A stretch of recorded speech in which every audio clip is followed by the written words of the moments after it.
Y'all may have been asking yourselves this one question for the last couple months. This one simple question for the last few months. And that one question is, self, why should I care about who New York City elects as their mayor? And I would love to answer that question for you, because every single one of you should care about who is elected as the New York City mayor. And let me explain why. If it was a Republican, I think it would be fine. Okay? Let's go ahead and put it out there. If it was a Republican, we'd be fine. No worries. Nobody would be asking the question. If it was even a regular Democrat, which is weird to say because regular Democrats are still batshit, but if it was a regular Democrat, I still think most of us would be like, all right, it is what it is. New York City, Democrat, it makes sense. But when it's a Muslim Democrat socialist who was born in Uganda and didn't get naturalized here in the United States of America until 2018, it kind of hits a little bit differently knowing that person could be the next mayor of New York City. It's almost like people have forgotten 9/11. But anyway, let's continue on. A lot of people are like, okay, who is this Zoran Kwame Mamdani person? We've seen him in videos. You see him on the news, especially running his mouth with CNN and MSNBC and other places. You might not realize he used to be a rapper. He also really used to dress the Muslim part, but I do believe that he realized that it wasn't winning him very many votes in New York City, so he completely changed that, and now he just wears a regular suit and tie, so he looks like every politician out there, as opposed to looking like who and what he really is. I call that a wolf in sheep's clothing, but that's just me. But I want to give you just a little bit of background and then explain to you why, if this man is elected as the next New York City mayor, you will watch that city burn to the ground, and then you will watch your cities and your states receive the fallout of it. I think that's the right wording that I want to use. Receive the fallout of Mamdani becoming the next New York City mayor. Okay, let me just give you a little background, okay? The man is 34 years old. He just got married in February, which I'm sure is supposed to help him with his, but I'm legal and, I'm a citizen and whatever else. And I'm just like the rest of y'all, wife and house and picket fence and kids and stuff, except for he's nothing like the rest of us. But he was born in 91 in Uganda. There was this whole lying on his college application thing that came back to bite him in the butt, because he called himself on his college application Asian African, although he's Indian, not Asian. I don't really know what you want to call him, but he lied on his application in hopes of having a better chance of getting in and whatever else, which I think is in and of itself lets you know that he's probably destined to be a politician. But he identifies as Ugandan American, okay, Shia Muslim, which is considered a 12er branch, whatever the hell that means, and of Indian descent, because he has a Punjabi Hindu mother and a Gujarati Muslim father. He holds dual U.S. Ugandan citizenship. He was naturalized here in the United States of America in 2018, like we said. This is the controversy. 2025 controversy arose from a leaked Columbia University application where he marked himself as Asian and African American, which he described as an attempt to reflect his complex African Indian heritage in a binary U.S. racial system, sparking debates on identity but no formal repercussions. Like, what are they going to do? Because this whole thing of non-binary, non-gender, fluid, blah, blah, blah bullshit, nobody's held accountable for anything anymore when it comes to stuff like that. Now, since 2021, he has served as a New York State Assembly member for the 36th District, which is Astoria and Queens, right? He's a member of the Democratic Party and the Democratic Socialists of America, DSA, which is also what AOC happens to be. And we all know how bright that woman is. He aligns with, like I said, AOC and also Bernie Sanders. So those three have been like peas in a pod with Governor Kathy Hochul, however the crap you're supposed to her name. I always butcher it, don't really give a shit. When they had their little mini rally or whatever you want to call it a couple nights ago, which we'll talk about in just a minute. Here's what we need to know about him, okay? He was announced in late 2024 as like a long shot of becoming a mayor. They announced him in late 2024, and I remember hearing it going, "Ain't no way in hell that people of New York City are going to vote for this guy because it's New York City. There's no way they would ever." And yet here we are. He was going up against the Andrew Cuomo running as an independent. He was going up against Eric Adams as an independent before Eric Adams dropped out. And his campaign emphasizes politics of abundance. But here's the thing. These are his policies. This is why you should give a shit if he is elected or not, all right? Because it will affect you. Listen, housing, these are his policies. Rent freezes for stabilized units, massive public housing expansion, and ending developer tax breaks. We'll talk about why these are all extremely fucking stupid when we're done. Economy, free public transit, free college tuition, universal childcare, and debt cancellation funded by taxing the ultra wealthy. Let's continue.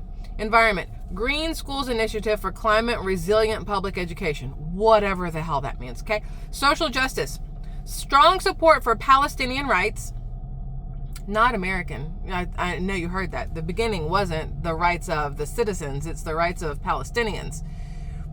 Okay, criticism of Israel and anti-Islamophobia efforts. He has faced daily threats but courts diverse voters, including South Asians. Wow. Why don't you want to court, I don't know, American citizens? Anyway, style and appeal. This is what they're saying. At 34, Mamdani is a millennial of color who, because that part matters, I guess, who uses viral videos, plain language, and grassroots organizing to connect with working class New Yorkers frustrated by high costs. A July 2025 poll showed 43% Jewish New Yorkers support, despite tensions over his Israel stance, highlighting his cross-community outreach. Let me just real quick explain to you what's going to happen. Actually, let me back out of this, and I'm going to explain this even better with a part that I had saved. Let me see, where is this? This is from, here we go. Let me explain it, because y'all, Matt Walsh says it better than I could in a less cursy way. So there we go. Matt Walsh. Freezing the rent is the kind of idea that you have to be mentally retarded to support. You can freeze the rent, but you aren't freezing the enormous expenses that property owners have to pay, expenses which go up every year. As it becomes less and less financially tenable to rent out a property, you will end up with fewer and fewer properties available. And the ones that are available will not be well maintained because it's too expensive to maintain them. That's what your rent freeze will get you. Less housing, shittier living conditions. Anyone with an IQ higher than an iguana can see this. And yet, people are, oh, I can't wait to vote for Mamdani, and I already voted for him, and I'm Jewish and I love him, and I'm Palestinian and I love him, and I'm black and I love him, and all this other stuff. You're all retarded. That's what it comes down to. You don't have to be bright, like in the least, to understand that socialism is an awful idea and that everything this man stands for is absolute horseshit piled on top of more horseshit. And yet the people are either so delusional or gullible or retarded that they don't get it. Listen, because wait, there's more. There's always more. Listen, I want you to hear what Scott Jennings had to say, because we all love Scott Jennings. Scott Jennings does not hold punches, right? He will tell you exactly what needs to be said. And Scott Jennings said, there was one thing missing from Zohran Mamdani's emotional remarks about 9/11, which I'm going to play for you right here. I'm going to let you hear this, and I want you to tell me the one thing that's missing from his speech on 9/11. Actually, Scott will tell you before we get to it, but I want you to just listen to Scott Jennings here and this Mamdani piece of shit. Listen. I want to speak to the memory of my aunt. Fake tears. Come on. Who stopped taking the subway after September 11th because she did not feel safe in her hijab. Today he has this press conference. Listen. I watched a chunk of it. I didn't hear any words for the victims of 9/11. But he found the real victim, his aunt. Is he? You know, I mean, the victims of 9/11 were in the Twin Towers. I mean, Yeah. is the implication here that he has to answer for the terrorists who attacked 9/11? Yeah. No, I think if you're going to run for mayor of New York City, You should care about the if I citizen. have any position in New York City, and you're going to talk about 9/11 or invoke 9/11, you darn sure better start with the people who died in the Twin Towers. That's what I think. And he didn't do that. He didn't do that at all. And that, to me, lets you know exactly who he is for. Anything you hear about him, it's not, the people of New York, the people of this country, it's the Palestinians, it's this, it's that, it's the people in hijabs, it's his aunt, who, by the way, did not even live in New York City at the time. She was in a completely different country. So, number one, he was full of that horseshit we've been talking about. He fake cried for a second because he needed to think of something to say to get people to support him and feel bad for him. So he goes, whatever that bullshit was. He is absolute trash. Okay, but wait, there's more. Why do I have so many of these? I have so many. Okay, here we go. Let's go to Ron DeSantis, because we talk about DeSantis all the time. I am here in Florida. I am a Florida girl. I left Georgia for Florida during COVID because Florida was the only state that didn't seem to have its head up its ass when it came to how things were going to be run. So we picked up and moved willingly, brought our family here because this is where we needed to be. Somebody posted, why in the fuck are you worried about a local election not in Florida? To which Ron DeSantis replied, because my governor has time for petty and teaching you a lesson. And he said, because when cities like New York elect leftist jabronis like Mamdani, it affects my state. And it says here, 14, this was posted in May, all right, of this year, after he started running in November of last year. And it says $14 billion in income vanishes from New York City as 125,000 residents flee for Florida. Why do you think they're fleeing for Florida? Now, a lot of it had to do with the illegal immigration support that was going on in New York City, thanks to Hochul, whatever, dipshit Kathy, and how they were being put up in these hotels. They were being given debit cards. They were being given free food, all this other stuff. Yet the citizens of New York City were not given any help whatsoever and basically told to shut up and keep it trucking, that this is what we do now in New York City. Then you have this Mamdani guy being touted as the next savior of New York, and people that hear exactly what he is and what he wants to do start leaving. Let's think about it like this. This is the plainest way to think about it. Let's say you have more money than anybody else in the space that you're standing in. You're standing in this space with a bunch of other people. You have the most money. And somebody tells you, hey, whoever has the most money, we're going to rob you blind.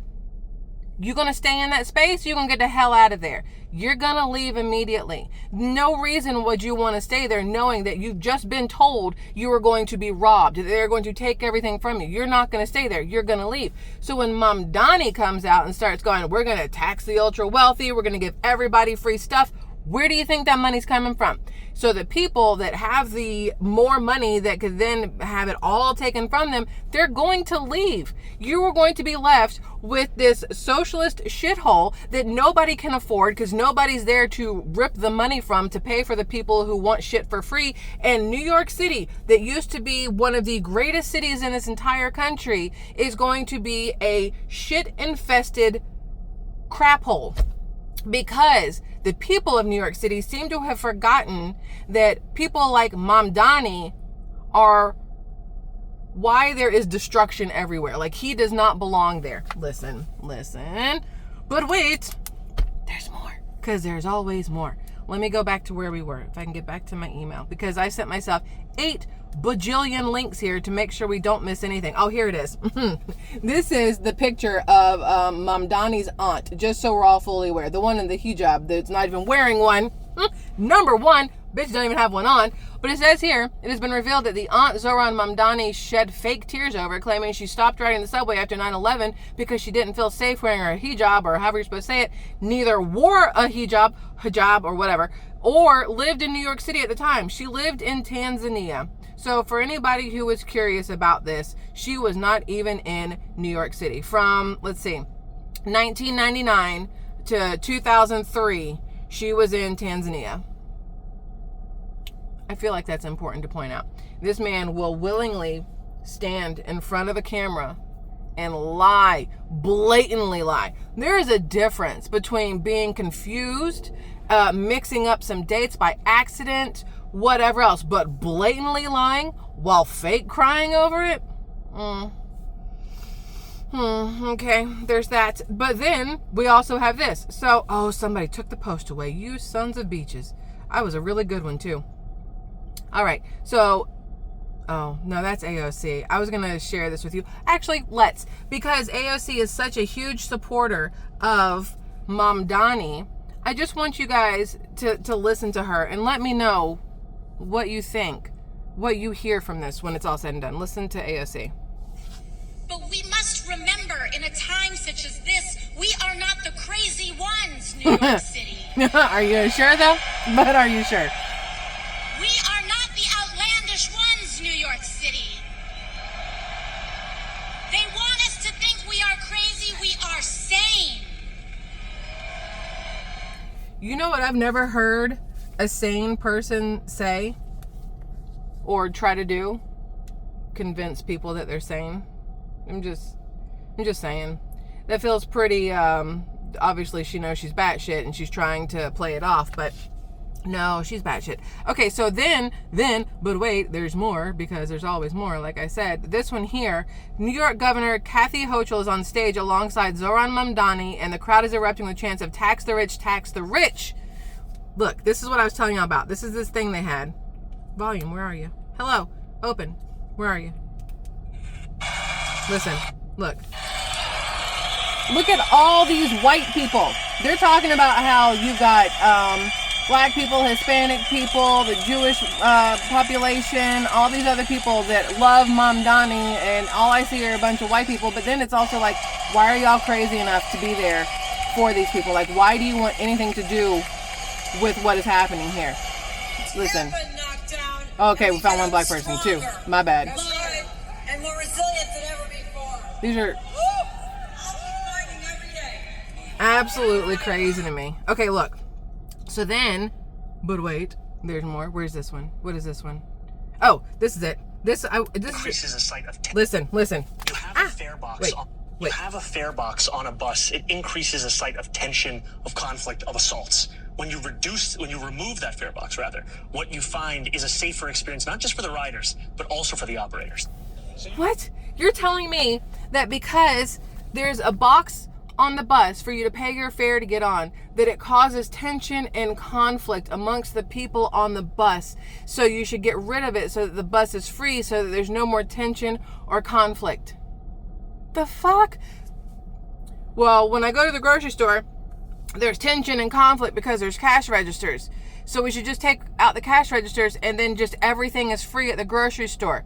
Yeah, because that's not going to cause rioting and looting and all that other stuff. Like, I don't understand how you get to be 34 years old and not have a shred of common sense or understanding of how anything works. I'm not even talking about money or people, or I'm just anything, how anything works. And then you have Bernie Sanders posting up here, wow, what an event. Thank you to the thousands who packed a stadium in Queens, New York to say, New York is not for sale. Together we are going to take on the oligarchs and the political establishment and elect Zohran as the next mayor of New York City. These three are the most retarded out of all of them. Like, Bernie Sanders and AOC are the two that are constantly running their mouths about just bullshit. They have no actual solutions for anything other than piss on the Republicans, crap on Trump. If you have money, you're bad. And if you have money, you should give it to everybody else. If that's the case, Bernie Sanders, you're worth money. Give your money away. Why aren't you going out there and paying for all these people you're saying deserve more and that should have more, that didn't work for it but should still have it? Just because somebody else worked for it doesn't mean they deserve it. They should have to give it all away. I'm still not understanding how any of that makes sense. Let's see. I worked hard enough in my life to buy a house. I own a house. Should I feel bad that I worked hard enough in my life to own a house? No. Do I feel bad that there are people out there who do not own a home? Yes. Does that mean I should give them my house? Fuck no. That's not how this works. And for people who don't understand that, there's something wrong with those people. Okay? Listen. There's more. Hold. Wait. I want you to hear this one. No, we already did that one. That's the aunt one where he was full of shit about his aunt and whatever else. Where's this one? Oh, here it goes. Here we go. This is Mamdani himself saying everything he wants to do to destroy New York City. This is what I don't understand. People hear these words out of his mouth and they think that he's making promises. Well, technically he is making promises to New York City. He's making promises to destroy New York City. But they don't hear it that way. Listen. Work. Here is what we stand for, my friends. We are going to freeze the rent for more than 2 million rent-stabilized tenants. We'll then be homeless within a year. And use every resource at our disposal to build housing for everyone who needs it. And take money from what? everything else? We Okay. are going to eliminate the fare on every single bus line. Who's paying for it? Who's going to drive it? What are currently the slowest buses in the nation move around this city with ease. How? How? How? We are going to create universal childcare at no cost to parents. Good luck. We've talked about this before in New Mexico. So New Yorkers can raise their family in the city they love. Together, New York, we're going to freeze the. Together, New York, we're going to make buses fast and. Together, New York, we're going to deliver universal. We will make our city. Y'all. I really don't understand. Is there something wrong with me? I mean, obviously, I have my days, but am I missing something? That's the question. Is there something that I am not understanding? I've made it 43 years in my life with knowing that if I wanted something for myself, I needed to work to make it happen. Yet, here you have a person running for a mayor, and not just of some small podunk town, New York fucking city, telling people that if they want something, they will just take it from other people and give it to them. The hell? Like, is this not the epitome of, like, it sounds like bullying, right? That's what happens. You want something, you just go take it from somebody else. That's being a bully and a thief. But the way that they are doing this, how do people not realize that this is not feasible? It's not feasible, and it won't produce a life that anybody's going to want to live. Like, think about this. If you take everything from the people who have worked for it to give it to the people who did not work for it, what are the people who then have it going to do to keep it?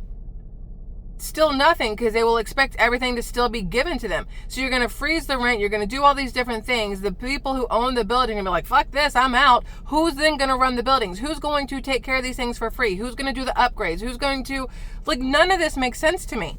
And I know there's more eloquent ways I could put this and whatever else, but my brain is not eloquent today. So that you're going to get what you're going to get. It is mind-boggling to me. Then, this is New York City. Look, this is New York City. This is where they have the loudspeakers playing the whatever. But here's my question. If, let's say you're a church, let's say you go to a Presbyterian church, a Methodist church, a Baptist church, even a Catholic church, and you decide that you want to just go take over the middle of Central Park for, one of your prayer sessions or whatever else, you will be dispersed and told you must have a permit. Do you think there's a permit for this? This happens numerous times a day throughout the streets of New York City, where everything must stop so people can bow and put their heads on the ground and pray.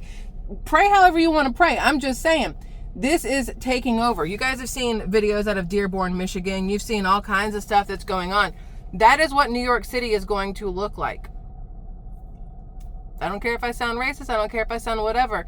It's fact. And unfortunately, fact does not have feelings. Fact does not give a shit about your feelings. Fact doesn't care about, ooh, triggered, ooh, this, that. It is just fact. It is going to be a takeover, and it's going to be awful. Okay, so there's that. Then, but wait, there's still more, because I want you guys to know that, if I can get this thing to open up, stay with me, hold on. Listen, we're just going to go back to AOC real quick, because when you put her and Bernie Sanders and Mom Donnie together and you look at the three of them, it's like if the Three Stooges were just completely stupid, had not even a brain cell between the three of them, and were also trying to destroy everything about your life.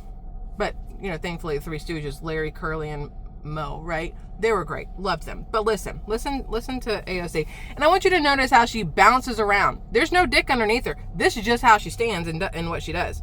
This city was built by the Irish escaping famine, Italians fleeing fascism, Jews escaping the Holocaust, Black Americans fleeing slavery and Jim Crow, Latinos seeking a better life, Native people standing for themselves, Asian Americans coming together in Queens, in Brooklyn, in the Bronx, in Manhattan, in Staten Island, in this country.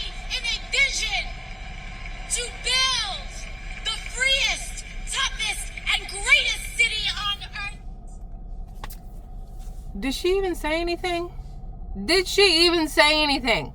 She screamed into a microphone. She bounced around like a dumbass. I assume she wanted, the boobs to get a little action for the day. What did she say? Nothing. Absolutely nothing. I don't understand. I really don't. She was a bartender, and she did some campaigning stuff for Bernie Sanders in like 2016 or whatever. She's a bartender and a waitress, like really not much of anything, which are still, I'm not saying those are not hard jobs. Go be a waitress at least one day in your life. It is a lot of work. I will not pretend like it's not, but it doesn't mean that that you're smart. We need to understand that also. But she did some help with campaigning for Bernie Sanders, and then the Democrat whatever party came and they're like, hey, we want you to run for something here as a bartender, and then that's how she is where she is. Like, she's literally nothing. She's literally nothing. She made some flyers for Bernie Sanders, poured some drinks for some people, and now here she is standing on a stage, bouncing her tits, screaming about they want free stuff. Okay, so then, but wait, there's more. We've already talked about Matt Walsh. Hold on, let me get back to my little notes over here. This is the newest one. This is from Polymarket. And we've talked about Polymarket before and how they will bet on absolutely anything. Well, now, this came out about an hour ago. We talked about it yesterday, remember? Actually, we talked about this with Gavin Newsom's yesterday video. But breaking, Mamdani's odds collapse in NYC mayoral election. If it continues falling at the rate that he has over the past 24 hours, Cuomo would be the projected winner. And here's what I think has happened. This is obviously AI because there's no real tears on this man's face. Here's what I think has happened. This is what they're saying now, okay? And I don't know if this is just to get people to go in and buy and whatever else, but this is the mayoral election according to Polymarket and what's going on there. But they're saying that Mamdani is dropping. When you bring out AOC and you bring out Bernie Sanders and you have them bounce around on stage and scream at people about stuff, and then you get up there and talk about all the things that you're going to do, which will in essence destroy the same city that these people say that they love, I'm thinking that maybe some of them are waking up to the fact that this guy is a wolf in sheep's clothing, that he is there to destroy the city, take away everything they have ever known or loved and worked for, and that he will usher in a new reign of a different type of sanctuary city. That's the words I want to go with. A different type of sanctuary city. If you happen to, my husband's from New York. I love New York City. We've visited there a couple times. We took our daughter there. It was the first time she ever flew on a plane. We took her to New York City for Christmas. New York City at Christmas was on my bucket list. My husband took me there for our, I would say just after our third or fourth anniversary, we went. And I have New York City tattooed on my wrist. Like, I've shown you guys these things. Like, look, NYC, like, yes, I know people don't like tattoos. I don't care. I love my tattoos. But I love New York City because I do believe it is a great melting pot of people, at least it used to be, who had patriotism, who were all about America, who loved each other. And I would go to New York City and everybody was always so nice and accommodating and whatever else.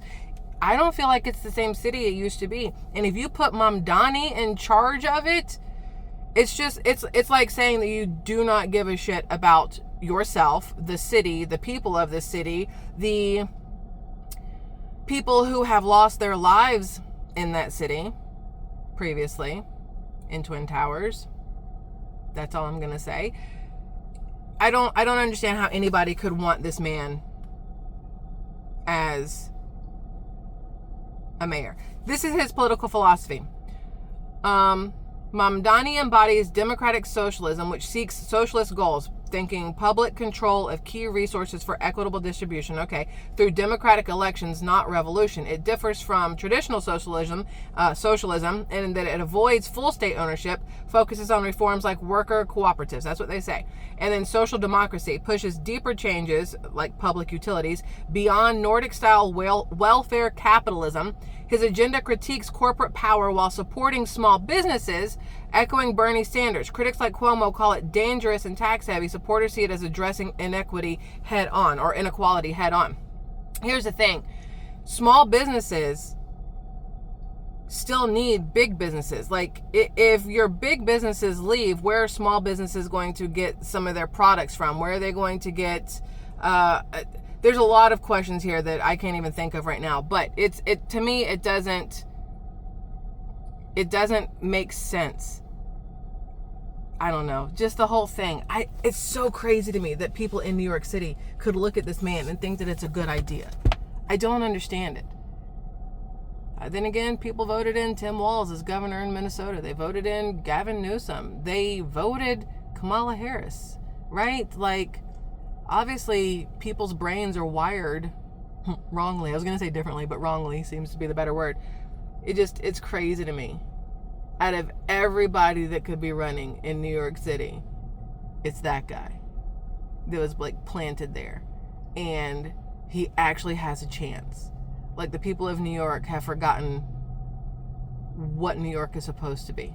Anyway, that's it, y'all. I want to know your thoughts on this. Would you vote for him? If it was between him and, Cuomo, like, obviously, would you vote for him? Like, do you see any solid reason to vote for that man? Because I personally cannot think of a single one. I've listened to his speeches. I've seen what he wants. Even if I didn't think AOC was a complete twat, I still could not understand backing him. And I think that makes me dislike her even more, that she is backing him. Like, out of everybody and everything, that's where she wants to tie her name to, is that guy? Listen, y'all, I want to know your thoughts. Before we leave, it is annual open enrollment for Medicare. I know I talk about it all the time. I'm going to remind you. I've had a lot of people in the comment section that have called chapter. Phone number is 513-898-3528. It'll be in the pinned comment also when this is all said and done. And they said sometimes they get through and it's like immediate. There's been a 20-minute wait. Sometimes there's a 3-hour wait. If you go on Medicare's phone number, there's been up to a 6-hour wait, or you just have to hang up because you're not getting anywhere. People have their own brokers you can call. It is a very busy time frame right now, time period. You only have until December 7th. So I'm going to remind everybody, make the phone call when you can, because you need to do it to make sure your plans haven't changed, make sure you haven't lost a doctor, lost a prescription, that your plans haven't gone through the roof, because everything will be changing January 1st. You want to make sure that you will still be covered with whatever plan you have or need to get, right, January 1st. So I mention it because I love y'all. Again, the phone number is 513-898-3528.